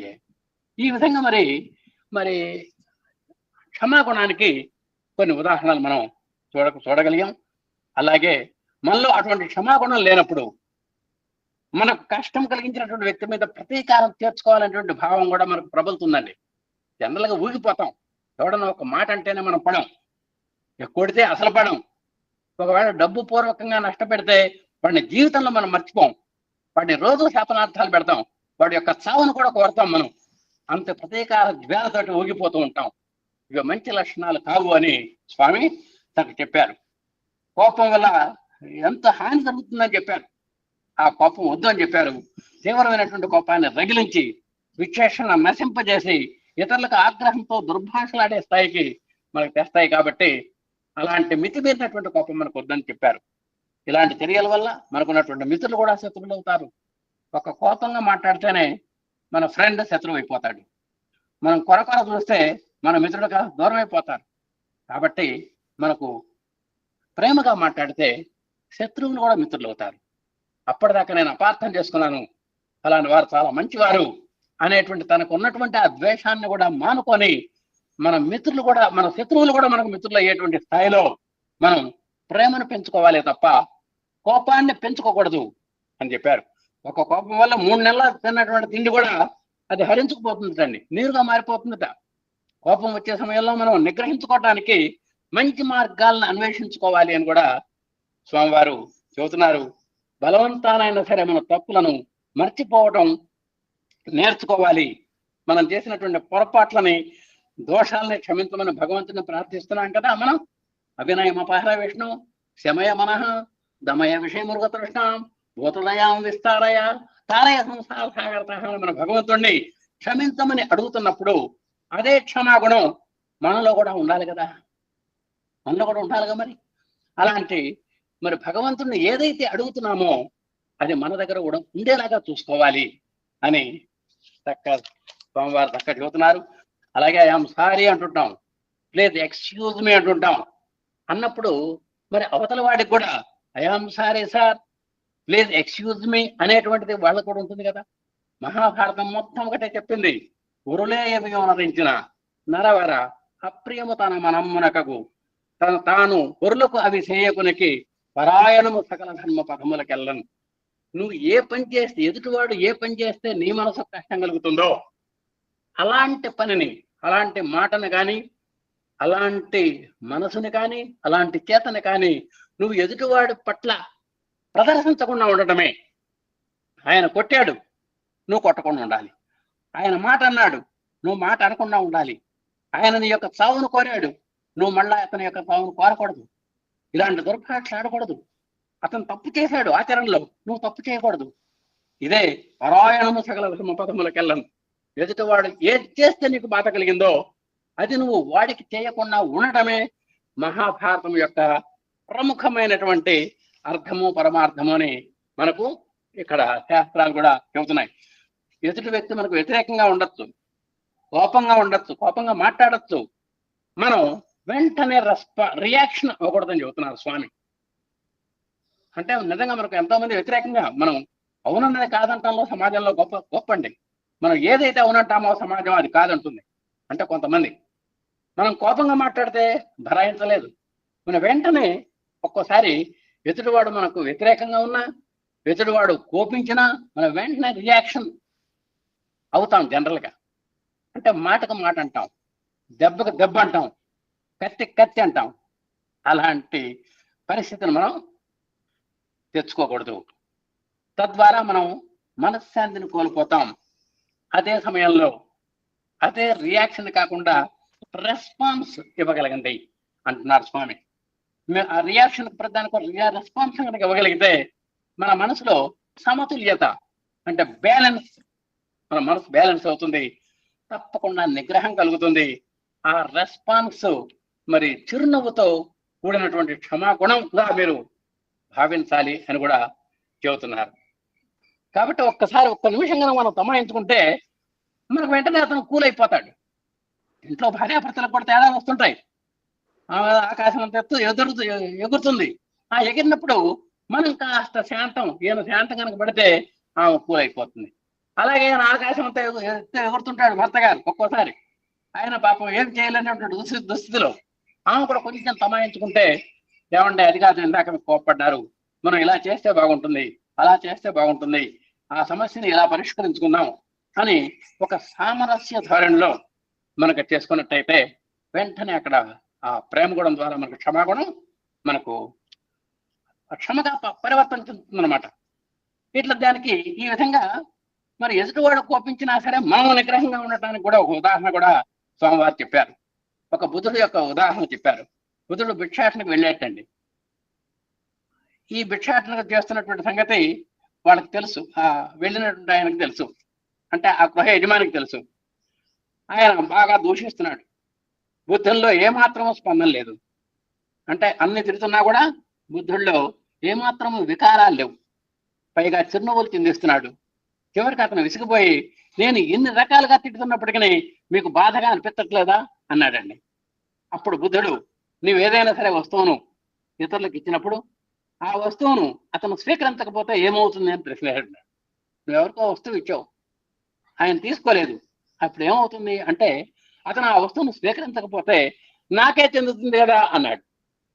దానికి వెంటనే బుద్ధుడు, ఇప్పటిదాకా నువ్వు తిట్టినటువంటి తిట్లన్నీ కూడా నేను ఏది స్వీకరించలేదు అన్నాడండి. వెంటనే ఆ మనిషిలో బుర్ర గిర్రం తిరిగింది. ఆ మనిషికి వెంటనే తన యొక్క తప్పు ఏంటో తెలుసుకొచ్చింది, పరివర్తన కలిగింది. ఆ దోషాలన్నింటినీ తనకే చెందినవని గ్రహించి వెంటనే రియలైజ్ అయి పరిణతి చెంది బుద్ధుని యొక్క పాదాల మీద పడ్డాడండి. క్షమించమని వేడుకున్నాడు. ఇక జీవితంలో నేను ఎవరినో కూడా దూషించను అని పశ్చాత్తాపాన్ని పొందాడు. ఆ విధంగా అతని మాటలకు బుద్ధుడు రియాక్ట్ అవ్వలేదు. ఇక్కడ మనం గ్రహించాల్సింది ఏంటంటే, అన్ని తిట్లు తిట్టినా సరే బుద్ధుడు రియాక్ట్ అవ్వలేదు. పైగా రెస్పాన్స్ ఇచ్చాడు, నెమ్మదిగా సామ్యపూర్వకంగా ఇచ్చాడు. ఈ విధంగా బుద్ధుడు చూపించినటువంటి సహనం, క్షమ ఆ వ్యక్తిలో పరివర్తన చెందుతుంది అన్నమాట. ఆ విధంగా మనం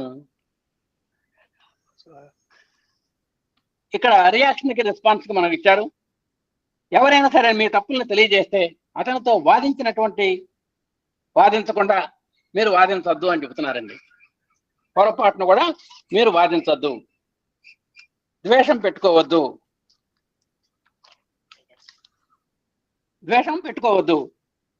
ఆ తప్పులు మీలో ఉన్నాయో లేదో చూసుకోండి.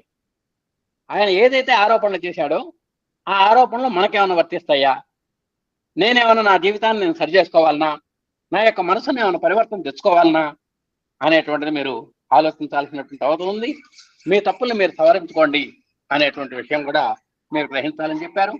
అటువంటి ఆలోచన మనలోని దోషాలని తొలగించుకోవటానికి కూడా దోహదపడుతుందని చెప్తున్నారు స్వామి.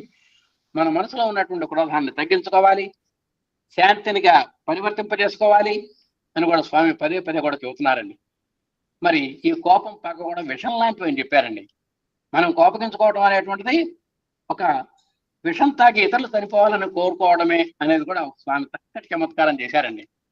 అంటే మనం కోపగించుకోవడం ఎట్లాంటిదంటే, మనం విషం తాగి వెతుడు వాళ్ళు చనిపోవాలని కోరుకోవటం లాగా ఉంది అని చెబుతున్నారు స్వామి.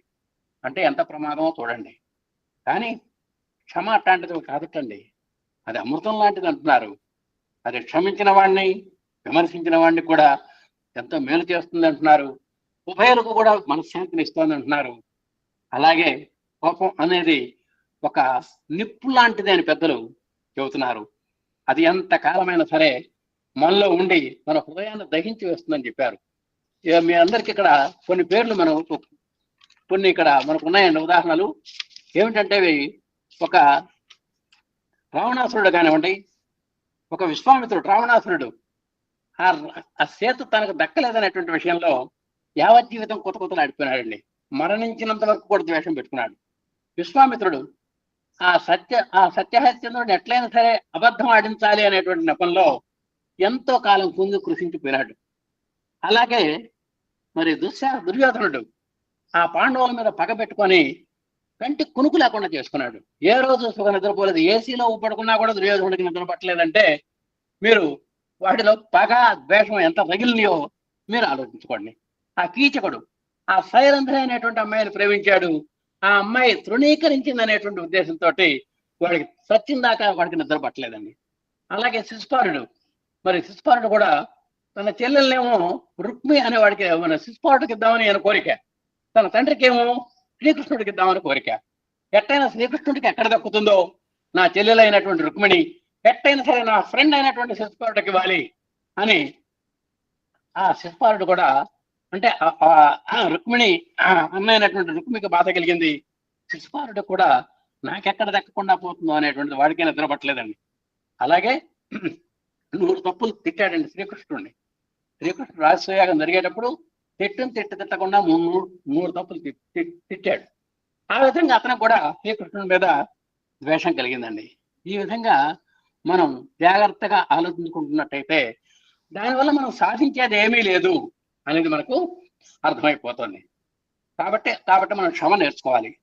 అది అమృతం లాంటిదని చెప్తున్నాం, అందరినీ కూడా చక్కగా చూస్తుందని చెప్పాము.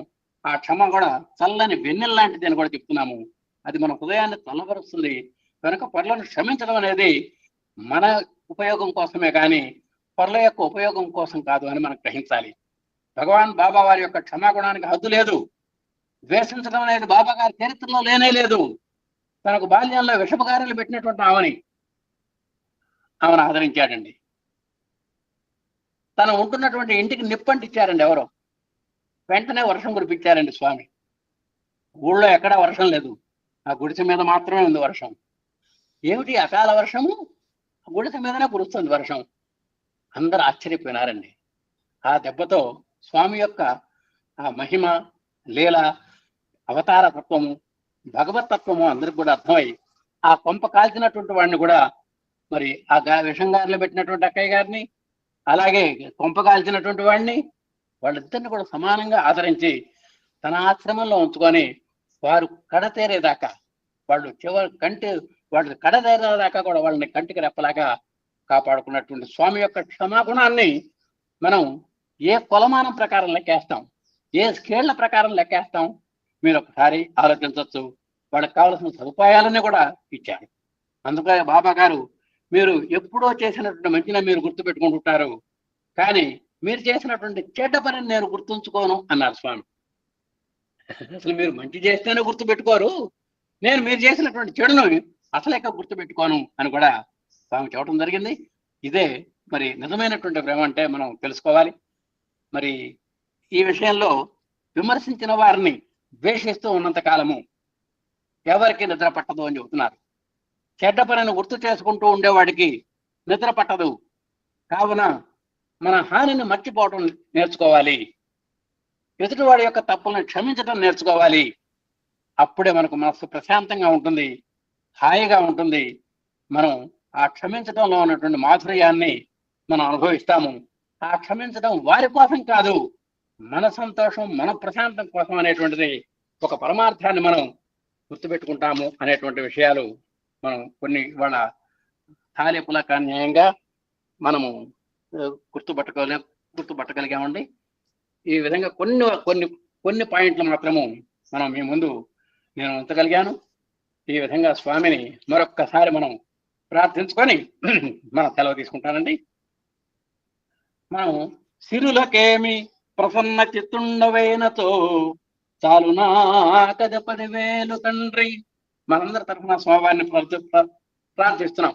సిరి సంపదలు కాదు బాబు, సిరులకేమి ప్రసన్న చిత్తుండవైనతో చాలునా కద 10,000 తండ్రి. సుఖ సంపదలకేమి సుముఖుండవైనతో చాలునా కద 10,000 తండ్రి. కోర్కెలకేమి నీకు కటాక్షమున్నతో, కోర్కెలకేమి నీకు కటాక్షమున్నతో చాలునా కదే 10,000 తండ్రి. విభవానికేమి నీ అభిమానమున్నతో, విభవానికేమి నీ అభిమానమున్నతో చాలునా కదే 10,000 తండ్రి. ఇచ్చినవి ఏవో ఉన్నవి, స్వామి మనకెన్నో ఇచ్చారు, ముఖ్యంగా విభూతి ఇచ్చారు. విభూతిలోనే మనకు సకల సంపదలు ఉన్నాయనేటువంటి విషయం గుర్తుపెట్టుకోవాలి. అన్నిటికీ నివారణ అదే. స్వామి యొక్క సర్వ ఔషధం ఏమిటంటే విభూతి. అది క్యాన్సర్ని క్యాన్సిల్ చేసింది, ప్రాణాన్ని కాపాడింది, ఆపదోద్ధరణ చేసింది, పరీక్షల్ని పాస్ చేయించింది. ఎన్నో విధంగా ఎన్నో ఉదాహరణలు మనం స్వామి యొక్క అనుగ్రహంతో ఆ విభూతి ధారణ వల్ల మనం గడించాం. ఇచ్చినవి ఏవో ఉన్నవి ఇంత చాలు, ఇచ్చినవి ఏవో ఉన్నవి ఇంత చాలు. ఇక నువ్వు ఇవ్వాల్సినటువంటి ఐశ్వర్యాలు ఏం లేవు స్వామి. అధికములకేమి అవి ఎప్పుడైనా గలుగు. ఒకవేళ ఇంకా ఏదైనా బోనస్ మాకు ప్రాప్తించాలంటే ఆటోమేటిక్ గా వస్తుంది. వీడు నా భక్తుడని ఎల్లవేళ నీకు, మీరు మమ్మల్ని సర్టిఫై చేయాలి స్వామి. వీడు నా భక్తుడని ఎల్లవేళ నీకు ఒక్క రీతిని అనుగ్రహమున్న చాలు. వీడు నా భక్తుడని ఎల్లవేళ నీకు ఒక్క రీతిని అనుగ్రహము ఉన్న చాలు. నువ్వు వీడు నా భక్తుడు అని ఒక్క సర్టిఫికెట్ కనుక మాకు ఇస్తే అంతకంటే మాకు కావాల్సింది ఏం లేదు స్వామి. మిమ్మల్ని ఏం అడగం మేము అని స్వామివారిని మనందరి తరఫున మరి అలాంటి ప్రేమను మనకు ఇవ్వమని, ప్రేమను పంచమని, ప్రేమమూర్తులుగా తయారు చేయడానికి తగినటువంటి సాధనా సామగ్రి మనకు అప్పగించమని, ఆ మార్గంలో పయనించేలాగా చూడమని, ఆ పనిలో మనం పరిణతి చెందేలాగా కూడా మన ఇంటా వెంటదంటా ఉండి కాపాడాలని, అలాంటి ప్రేమతత్వంతో మనం ఇనుమడిస్తూ మన జీవనాన్ని పావనాన్ని చేసుకోవటానికి స్వామి యొక్క దివ్యానుగ్రహ సంపత్తిని ఈ విధంగా మనం ప్రార్థిస్తున్నాము. ఈ విధమైనటువంటి ఒక సత్సంగాన్ని ఈరోజు ఆరాధన మాసం సందర్భంగా, ఆరాధన దినోత్సవ సందర్భంగా ఒక మంచి శాసన విషయాన్ని మనం నా యథాశక్తి కొన్ని విషయాలు మీ ముందుంచడానికి ప్రయత్నం చేసినటువంటి స్వామి యొక్క అనుగ్రహ వృష్టికి, మన ఎమ్మెల్యే దంపతుల గారి యొక్క అవకాశ వృష్టికి హృదయపూర్వక ప్రణామాలు చేసుకుంటూ, ఇంత ఓపికగా ఉన్నటువంటి మీ అందరికీ కూడా అందరికీ మరికి పేరు పేరున అభివాదాలు తెలియజేసుకుంటూ, మీ యొక్క అభిమాన పాత్రతకు గురైనందుకు ఒక రకంగా సంతోషిస్తూ, ఓం శ్రీ సాయిరాం. అందరికీ సాయిరాం.